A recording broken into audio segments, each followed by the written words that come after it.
एउटा डस्टबिन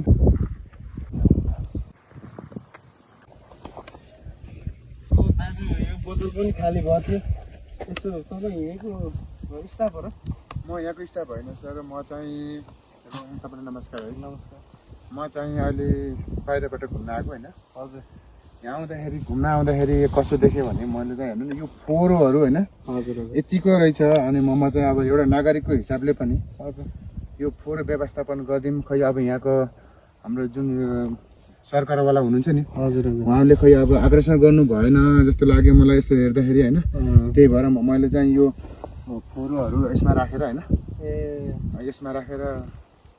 यसरी टिप्दैछु होइन ए हजुर चाहिँ अब बाहिरबाट आएको मान्छेहरूले चाहिँ यस्तै सरसफाइ गर्दै रहेछ भन्ने एउटा भावना होस् क्या ए त्यो हिसाबले म पनि टाढैबाट आएको मलाई चाहिँ झ्याप हेर्दाखेरि यहीँको यसो काम गर्ने यहाँको मान्छेहरूले चाहिँ यहाँको स्थानीयवासीहरूले चाहिँ तपाईँलाई चाहिँ खटाएको हो कि भनेर चाहिँ मैले चाहिँ यो बोतल तपाईँलाई दिन खोजेको थिएँ हजुर त्यो चाहिँ होइन रहेछ होइन अब यसरी चाहिँ यहाँ डस्टबिन पनि मैले देखिनँ त्यो हिसाबले चाहिँ तपाईँले फोहोर उठाउँदै गर्दाखेरि अब यहीँको मान्छे कि भनेर चाहिँ यो बोतल पनि लैजानुहोस् न त भन्न खोजेको थिएँ तर होइन रहेछ त्यस भए अब हामी दुइटै मिलेर चाहिँ यसलाई चाहिँ जति सकिन्छ त्यति चाहिँ व्यवस्थापन गरिदिउँ न त हुन्न र हुन्छ सर यसलाई चाहिँ म यसरी राख्छु होइन किनकि यहाँको मान्छेहरूले भन्ने सबै गर्ने भन्ने पनि हुँदैन हाम्रो पनि एउटा चाहिँ सचेत नागरिकको हिसाबले चाहिँ हजुर सर यसो व्यवस्थापन गरिदिँदा पनि अरूले पनि सिकुन् भन्ने हिसाबले चाहिँ होइन मेसेज जाओस् अरू पनि अब यताउता पनि रहिसकेर है हजुर सर र पनि अब घुम्न टाढैबाट आउनुभएको रहेछ म पनि यसो हेर्छु ठाउँ चाहिँ राम्रो रहेछ हजुर सर होइन अब यस्तो ठाउँ चाहिँ यहाँ ठाउँ ठिकै हो सर होइन हजुर हजुर म पनि अब पाल्पाबाट आएको होइन हजुर कहाँबाट आउनु भएको म चाहिँ यता पर्वततिरबाट आएको हजुर सर अब हजुरले चाहिँ मलाई यति फोहोर उठाउँदाखेरि तपाईँले सहयोग गर्नुभयो होइन हजुर तपाईँलाई धन्यवाद छ होइन त्यो केही भएन सबैले गर्नुपर्छ अब हामी जस्तो युवाले चाहिँ जहाँ गए पनि फोहोर चाहिँ सकेसम्म नगरेको राम्रो हो होइन सबैले चाहिँ नगरिदिनु होला व्यवस्थापन चाहिँ यहाँको निकायले पनि एउटा दुइटा डस्टबिन चाहिँ राखिदियो भने चाहिँ जस घुम्न आउने मान्छेलाई चाहिँ केही चाहिँ फोहोर व्यवस्थापनमा चाहिँ अलिकति सहज हुन्थ्यो होला तर मैले कतै पनि डस्टबिन चाहिँ देखिनँ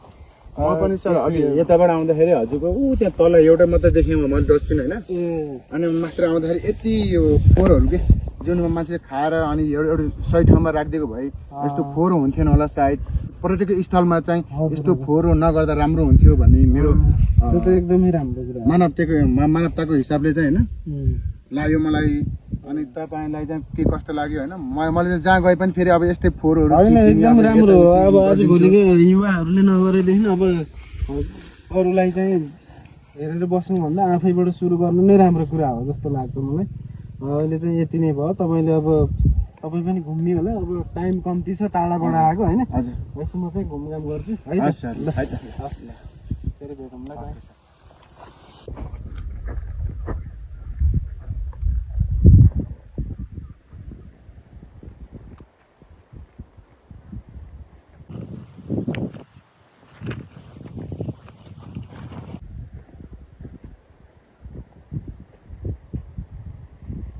तल चाहिँ एउटा डस्टबिन देखेँ मैले आएर होइन यत्रो घुमेको ठाउँमा अनि दुईवटा डस्टबिन देखेँ जम्मा अब यो मैले अघि जति उठाएको थिएँ त्यसलाई लगाएर त्यो डस्टबिनमा राखिदिन्छु है